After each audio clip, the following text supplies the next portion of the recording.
A child who was an orphan in the eyes of the world became the king of creation. He was not Narayan, God, in name only, but became Narayan. Who knows how many hearts received wine from his glance as he guided them on the path of realizing Narayan. A middle aged Hindu named Bhimrao lived in the village of Sindgi in the city of Bijapur in southern India. Bhimrao was deeply religious, and his wife Lakshmi became Lakshmi, wealth itself, through her devotion. For approximately 10 years, Bhimrao and Lakshmi were childless, but the divine wish had ordained that they would not always remain so. After so many years, the couple was thrilled when Lakshmi conceived and a son was born to them on 20 May 1885. They named him Narayan, Lord of the Heart. Happiness and the laughter of a newborn infant in the house transformed their lives. But the couple's joy was short lived. When Narayan was only 14 months old, Bhimrao suddenly became mortally ill and died at the age of 35. Lakshmi was overcome with grief, but amidst her deep sorrow from the loss of her husband, she mustered her courage to face a lifetime of raising her infant son alone. After Bhimrao's death, his brother Kashyapa took Lakshmi and Narayan to the city of Bagalkot, where they lived for almost 4 years. But misfortune soon befell the little family again. When Narayan was only 5 years old, his mother died suddenly, leaving him an orphan. Narayan's paternal grandmother lived in Nargund, where she had a small piece of land. She had no other grandchildren, so a year after his mother's death, Narayan went to stay with her. Although Narayan seemed like a normal child, playing with the other children of the village, even at a young age, his thoughts were of God. From the age of 6, he would daily visit the Hindu temple of Lord Venkatesh for darshan of the deity enshrined there. Venkatesh is another name for Vishnu, the preserver of creation. The young boy fervently participated in the ceremonial bhajans, devotional songs, and kirtans, stories of God accompanied by song and music.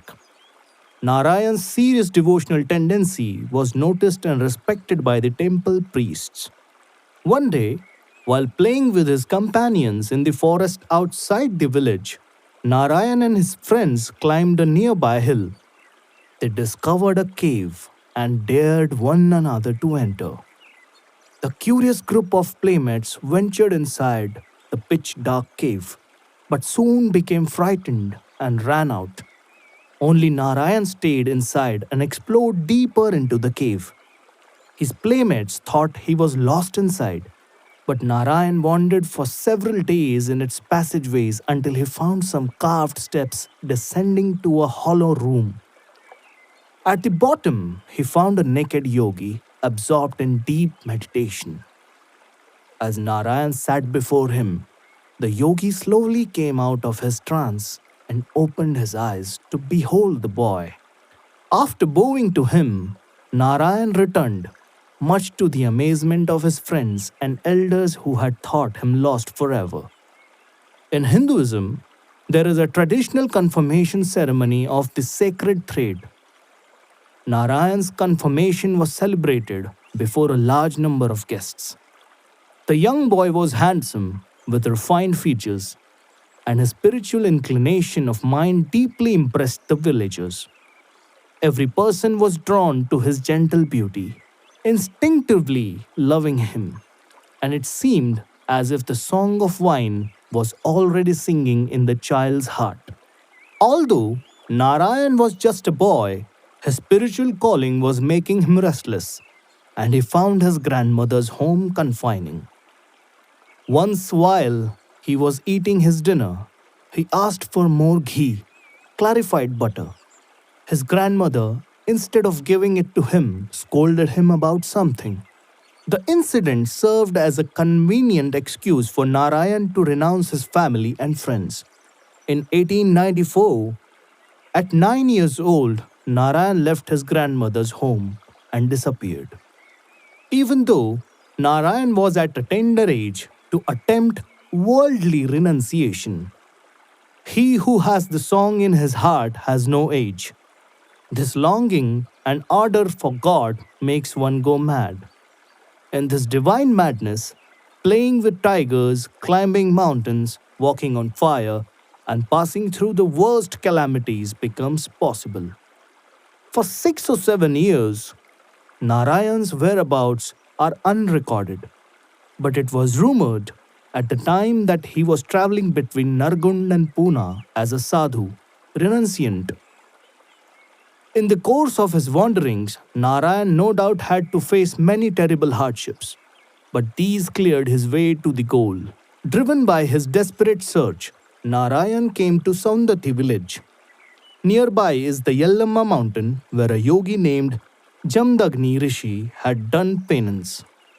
Narayan ventured to the mountain's temple where he took darshan of the deity there and decided to stay for the night.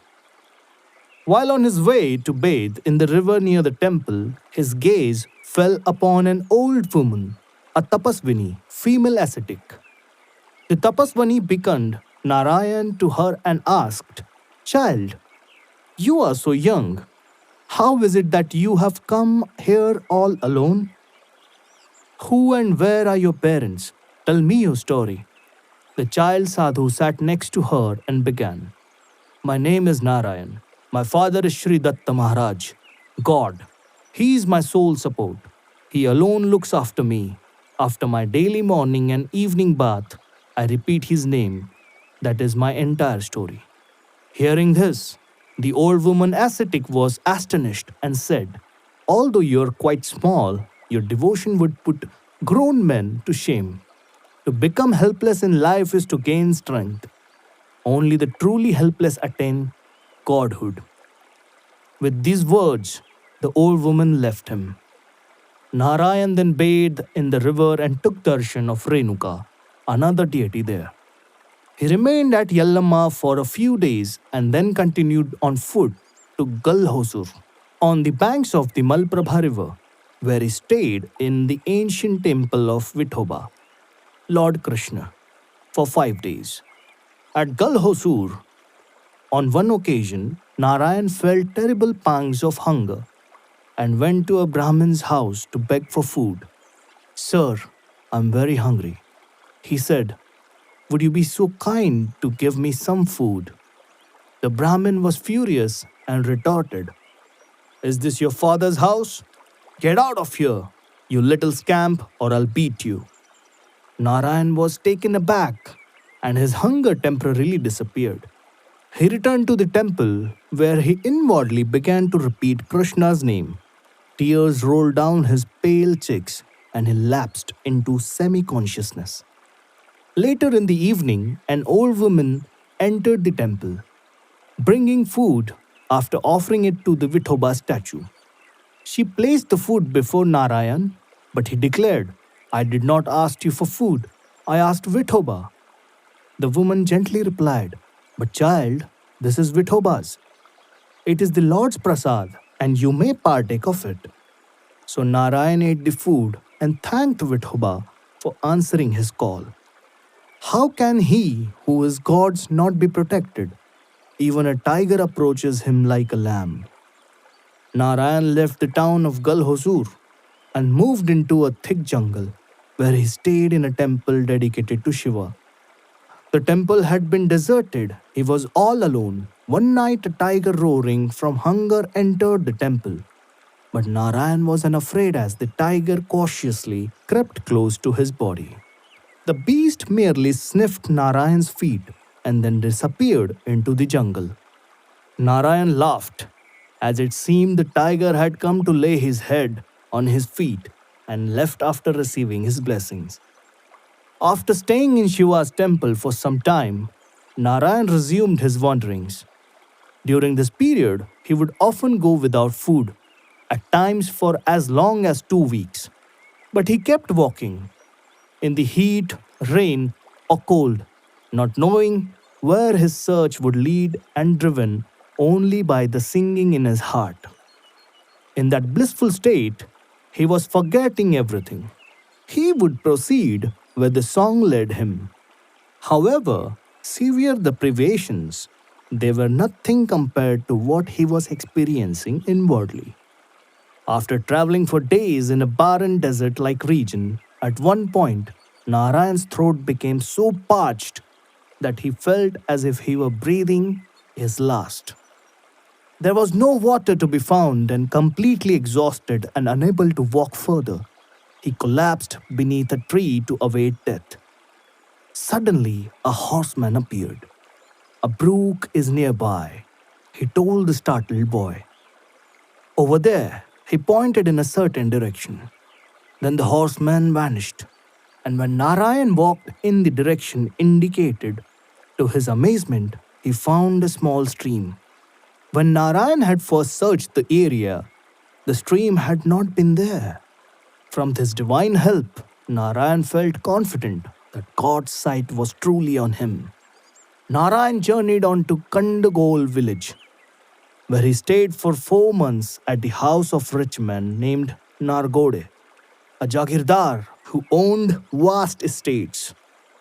The childless landowner and his wife were greatly drawn toward the young sadhu, with shining eyes and a keen intellect, and looked after him with much love. After a few months, they offered to adopt him and make him their heir.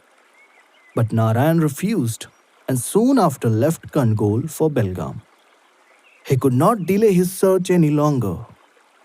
Traveling to Pune from Belgaum in 1901 or 1902, Narayan stayed in the temple of Hanuman near Ravivarpet. He was then 15 or 16 years old. In Pune, he encountered serious trouble when a Marwari shopkeeper accused him of stealing money. The Marwaris, originally hailing from Marwar in Rajasthan, are a community engaged primarily in commerce and business.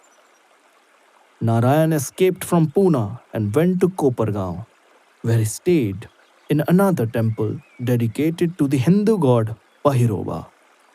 Mudhaleshwar is a god of the Hindu pantheon. People began to be drawn to him, and he would lead the bhajan singing.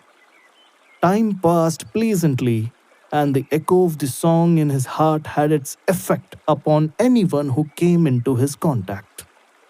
A man named Vadkoba would daily come to be with Narayan, and love for this young sadhu captured his heart. Vadkoba was awestruck at the divine qualities he detected in this youth.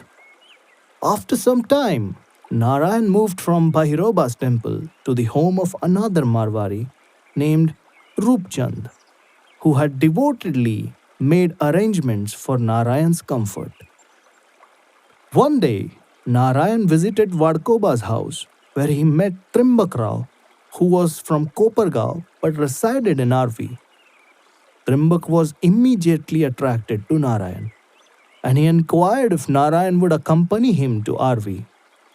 Narayan agreed, and the elated Trimbak and the young sadhu departed. Trimbak Rao and his wife Lakshmi had no children of their own, and with true devotion worshipped the Hindu god Mudhaleshwar in hope of being blessed with a son.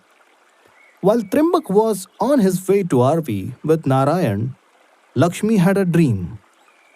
In it, a voice told her, "The youth who is coming to your house is a great saint. Look after him well and treat him as your own son." Within an hour of the dream, her husband and the youth arrived, and Lakshmi welcomed Narayan with great reverence. On another occasion, when Lakshmi was worshipping in the Mudhaleshwar temple, Narayan appeared to her in a vision and said, "I am your son. There is no more need to pray for one." In this way, Lakshmi's prayers were fulfilled and Narayan ceased to be an orphan. Lakshmi served Narayan with great devotion, and he treated her graciously in return as if she were in fact his mother.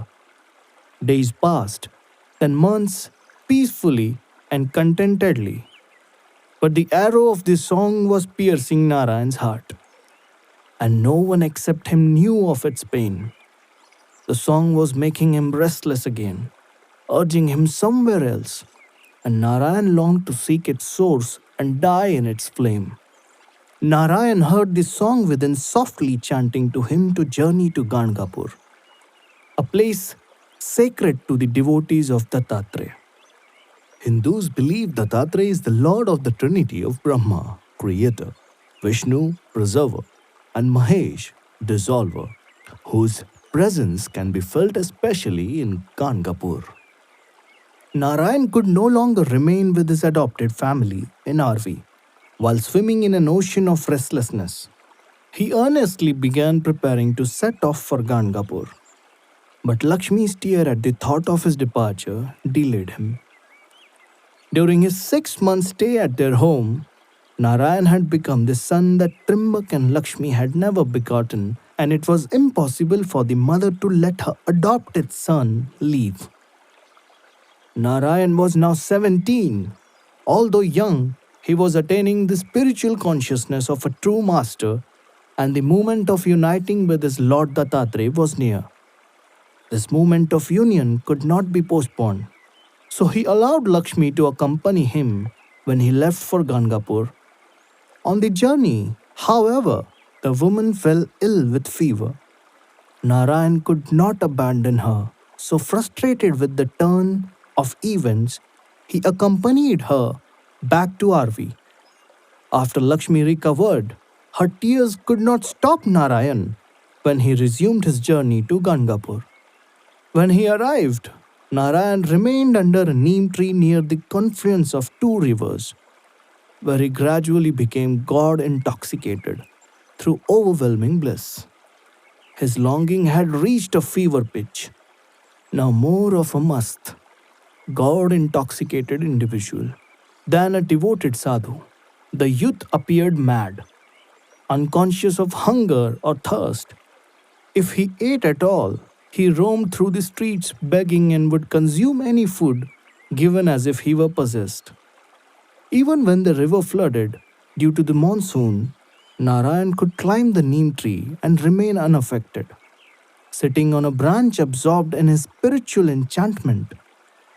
Eventually, Narayan was drawn to climb a nearby mountain and live in a cave where he did not eat or drink, but burned in a divine fire. In this fire of love, he experienced both pain and joy simultaneously. The pain of his longing was now so intense that it maintained his link with the physical body, while his spiritual joy surged to be free of it. The suffering overcame him, and he cried out, "Alas, my beloved, why won't you meet me? Why have you turned away? Why don't you show me your glorious face?" Crying with pain, Narayan tossed from one side of the cave to the other, struggling in a sea of fire.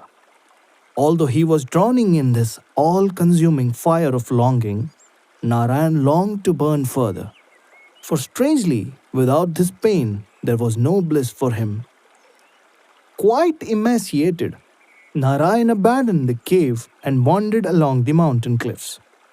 Days later, dazed and absorbed in his inner state, he was sitting one evening alongside a mountain monastery when a voice aroused him out of his trance. He heard the voice calling to him clearly to enter the chambers of the monastery, where at the end of a passageway he saw an old man. When Narayan went up to him and bowed, the old man's gaze turned his sea of restlessness into a sea of divine tranquility. Narayan fell at his feet, recognizing the old man as his master. The disquiet he had experienced for nearly 10 years melted away at the sight of his guru. The old man embraced the youth and told Narayan, "I am hungry.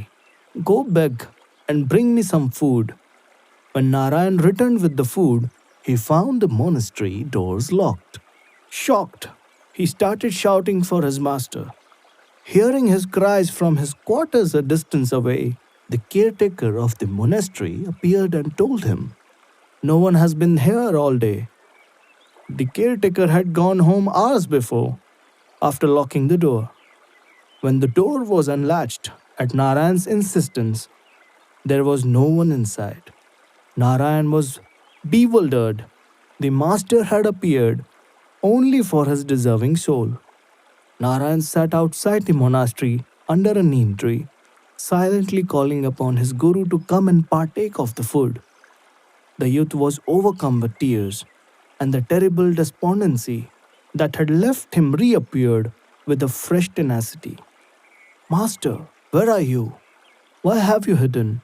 I have brought food, as you instructed. I will not eat until you have eaten. Come, master, come soon, or I will die without you. For 3 days, Narayan wept bitterly. The deep pang of separation was killing him. Just when it seemed Narayan would actually drop his body, he saw his guru standing before him.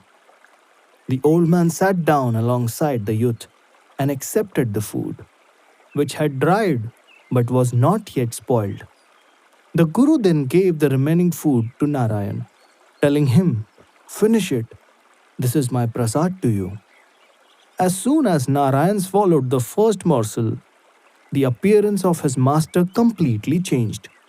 The old man's body transformed into a young man with 6 arms and 3 heads. The old man was actually Khwaja Khizr, the divine position of a perfect master who takes various forms to bestow realizations and perfect masterhood upon those who do not have a living master, such as Narayan. Khizr took the form of Dattatreya because it was the divine form of God that Narayan worshipped. Khwaja Khizr was also the master of Moses and of Saint Francis of Assisi.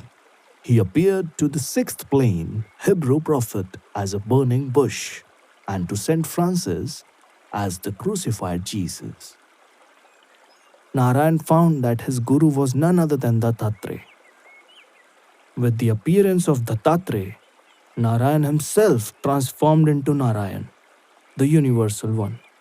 The youth became God realized, crossing the limits of duality. But with the attainment of divine consciousness, young Narayan lost his individual consciousness and had no link with the world or his physical body. Gradually, over a period of time, Dattatraya's grace enabled the youth to regain consciousness of his body and his surroundings. Narayan became a perfect master. The young Sadguru left the mountain and river of Gangapur, returning to Arvi and his spiritual parents, Trimbakrao and Lakshmi, to their great delight. The community of Arvi soon recognized that Narayan had attained the highest spiritual state of God consciousness, with creation consciousness, Sahaj Samadhi, and began worshipping the boy, who was openly acknowledged as a Sadguru. Narayan's physical stature was small, approximately 4 feet 6 inches tall. He spoke with a high pitched voice. Children adored him, and laughing and jumping about, he would frolic with them happily. Thus, for some time, Narayan soaked the soil of Arvi with the wine of his divinity, and the residents were grateful for the rare fortune of his sahwas, company. After a while, Narayan was not satisfied with Arvi as his headquarters. 34 miles from Pune, the young master selected a small farming village named Kedgaon as his main center of activity. In 1903, he began staying nearby in Old Kedgaon Bait. 9 years passed. The master wished to purchase land there. But since the farmers refused to sell any, in 1912, he bought land a few miles away in New Bet and moved his headquarters there for his permanent ashram. At his ashram in Kedgaon, Narayan had built a beautiful temple consecrated to Dattatreya, in which early every morning he would perform the Hindu rites of puja, worship ceremony, and impress upon his disciples to do the same. He would take darshan of the marble statue of Dattatreya, and then he would give darshan to his followers.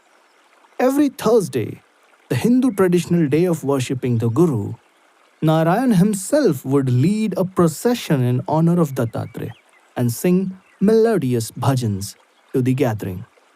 He would also sometimes worship Shiva and often wore the mark of Shiva on his forehead.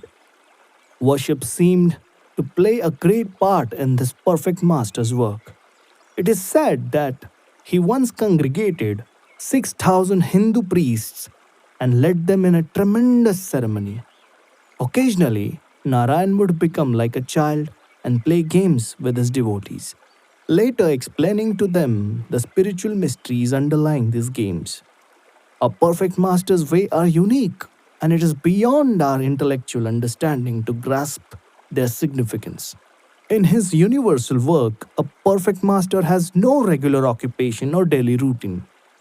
A perfect master's work is to emancipate others from their worldly bondage, and the various mediums he employs and manner in which he works can be called his occupation.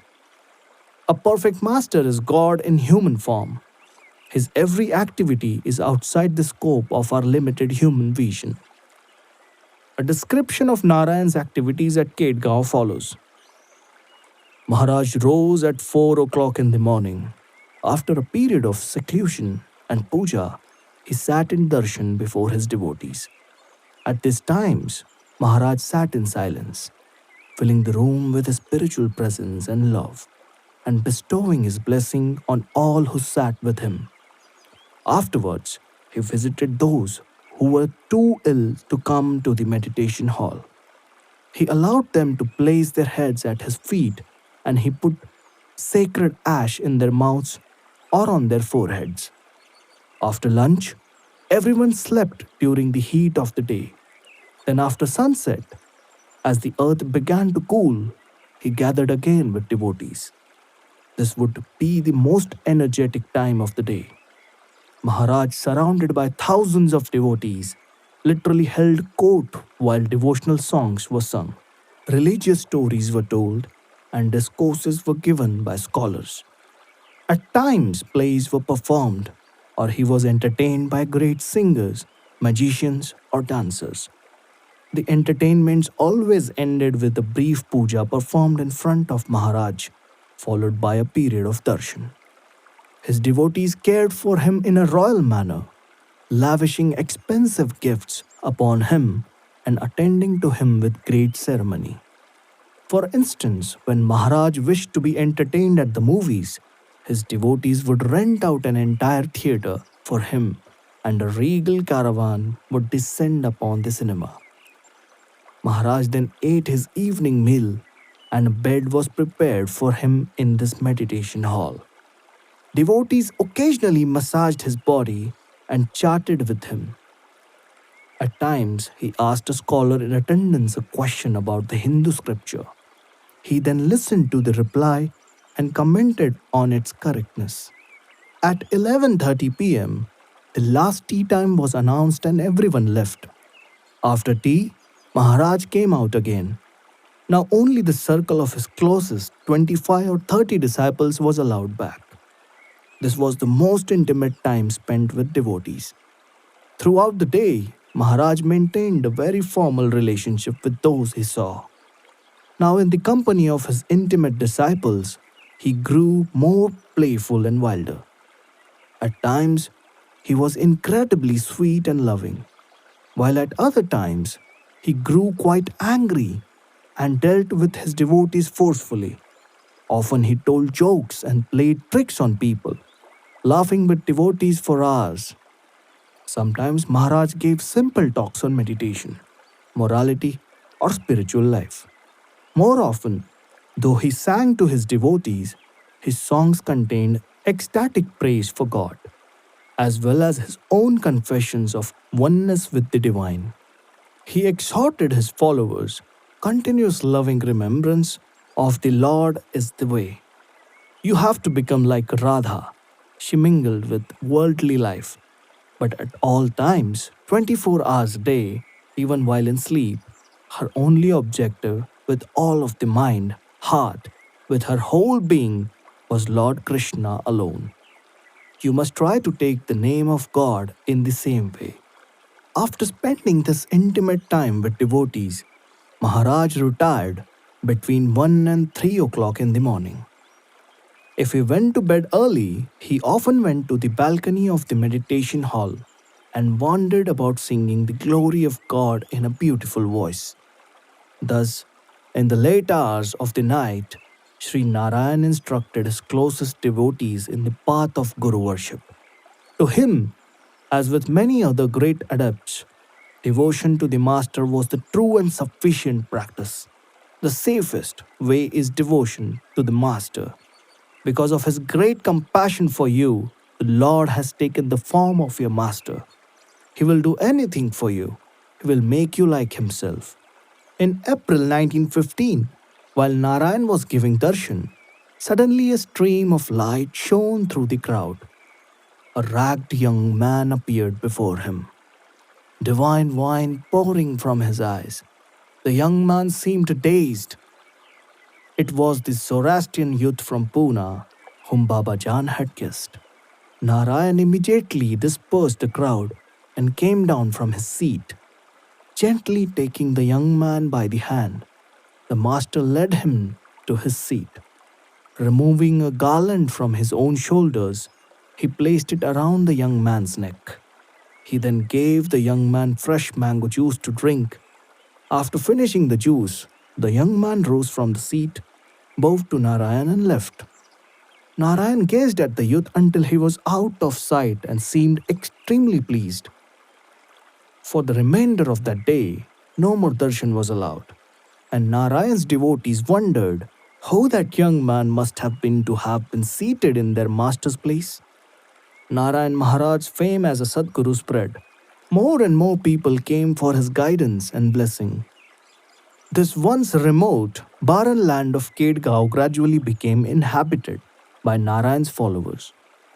Eventually, a small but elaborate palace was built for Narayan wherein he lived and gave mass darshan in the hall.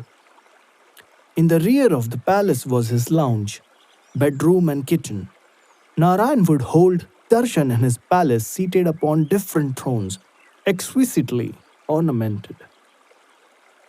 One throne, carved with the image of Dattatreya and plated with silver, was gifted to him in 1926 by a devotee from Kamti. The throne is nearly 10 feet high, and within it is a beautiful carved chair, also silver plated. That same year, Narayan had an underground cellar built alongside the palace, where he would retire into seclusion to do his universal work. Narayan Maharaj would often travel to Pune and Bombay and to other parts of India. In 1915, he journeyed north to the Himalayas for his work, where it is said the king of Nepal presented him with many gifts.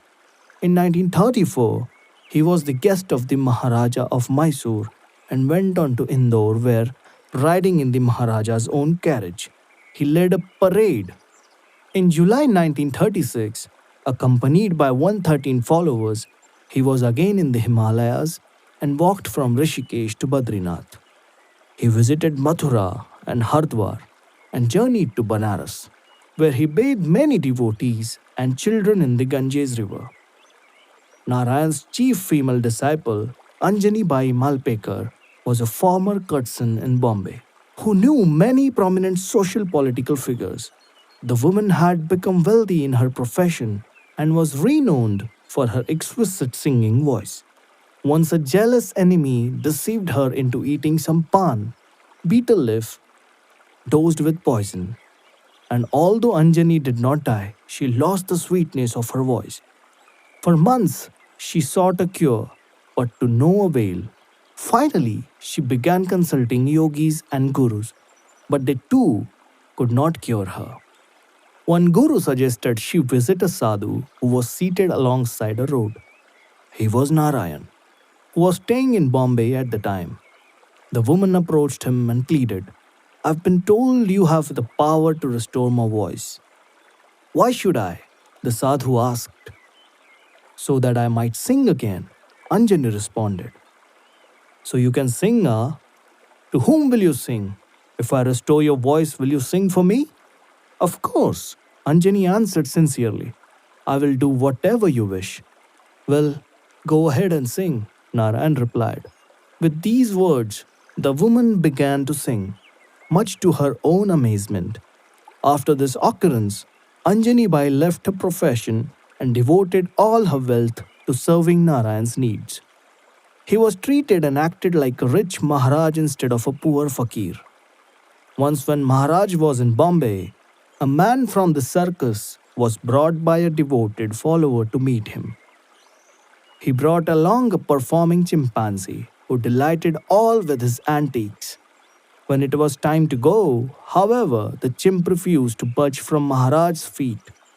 All coaxing and temptation of bananas and biscuits failed to move the animal.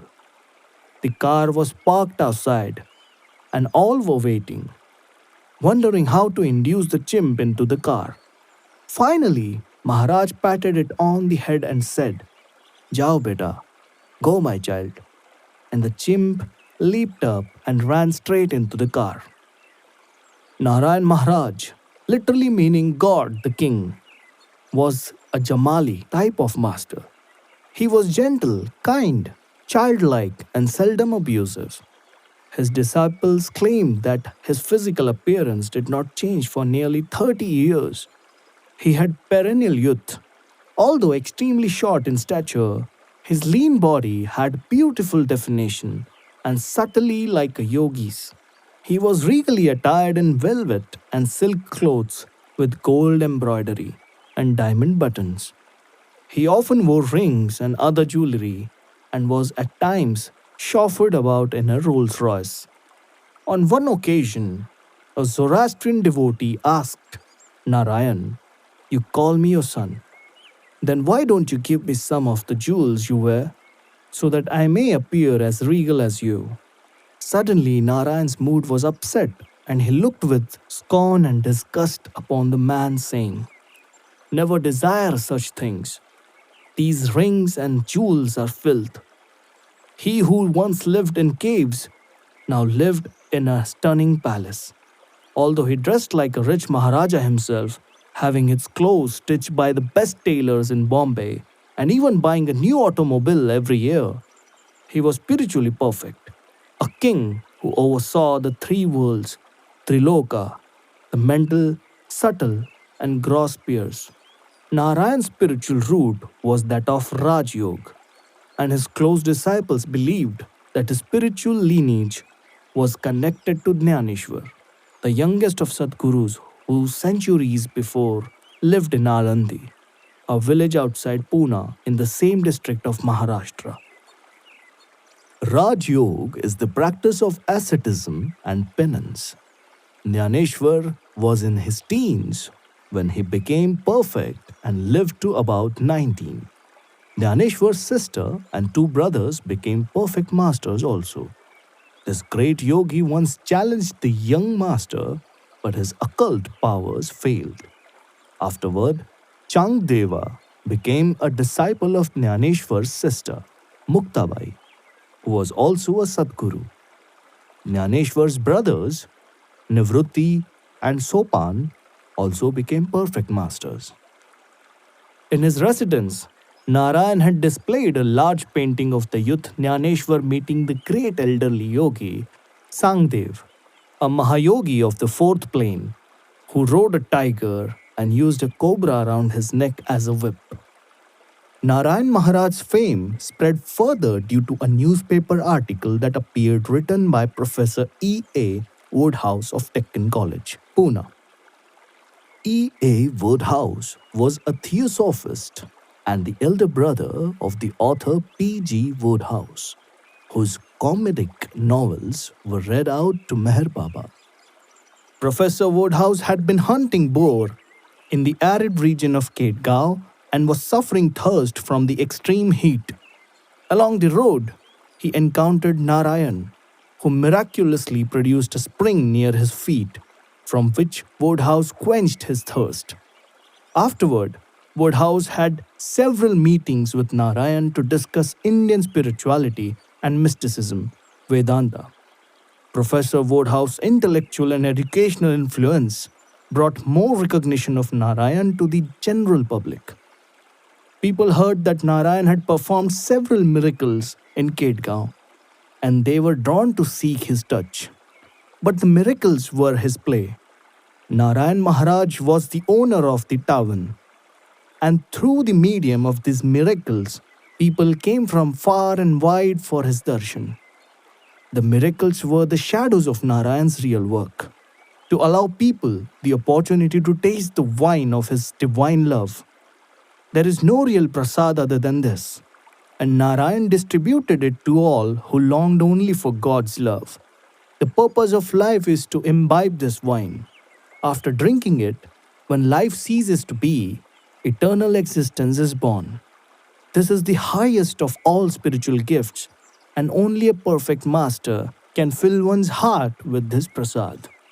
During World War II, Maharaj took great interest in the activities of the Allies and the Germans. He kept a large transistor radio with him, and every day a devotee would be asked to listen to the Berlin Review at 8 o'clock and the BBC report at 9:30. Then the devotee would prepare a detailed report for him. He wanted to know about all phases of the battle, on land, at sea, and in the air. He kept a map of Europe so that he could monitor the situation of the Allies, how far the Germans had come, and so forth. As the war continued, while soldiers were being wounded and dying, mysterious wounds would appear on the body of Sri Narayan Maharaj with no apparent cause, on his fingers, on his feet, and on his torso. He had to be bandaged 3 or 4 times a day.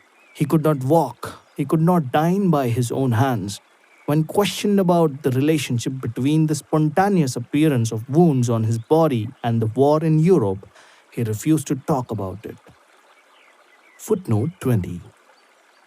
The Servant King by David Todd and Ty Kuntz, online at bzone.com.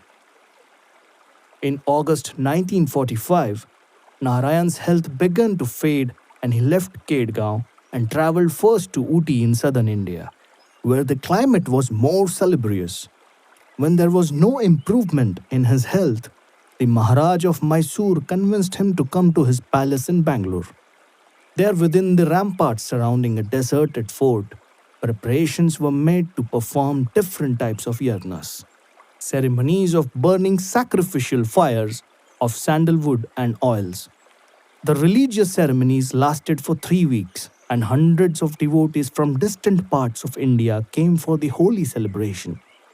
Thousands were fed each day on the festival grounds. Narayan led this festival and with his own hands distributed dakshina, prasad in the form of money, to hundreds of destitute people. Narayan Maharaj made his final journey from Kedgaon to Bangalore during August 1945, the same month that the atomic bombs were exploded at Hiroshima and Nagasaki, Japan. No one knew at the time that Narayan was consummating his universal work. As the master radiated indescribable bliss, he was distributing the most potent wine in his store. His devotees and pilgrims appeared to be going mad from the intoxicating effects of their share. But on the joyful completion of the yagnas, everyone's smile turned into tears. For on 3rd September 1945, Narayan Maharaj dropped his physical body while sitting quietly in a chair in his room. The sorrow of his devotees was bitter, but it contained the wine of their devotion. If such tears always flow in true remembrance, Narayan Maharaj's real form can never remain hidden. The Sadguru's body was cremated in Bangalore. Half of his ashes were taken to his ashram in Kedgaon to be enshrined in the palace hall, and the rest were taken to Banaras to be absorbed by the waters of the Ganges. O Narayan Maharaj, our repeated salutations to you. You garlanded the Ancient One with your grace.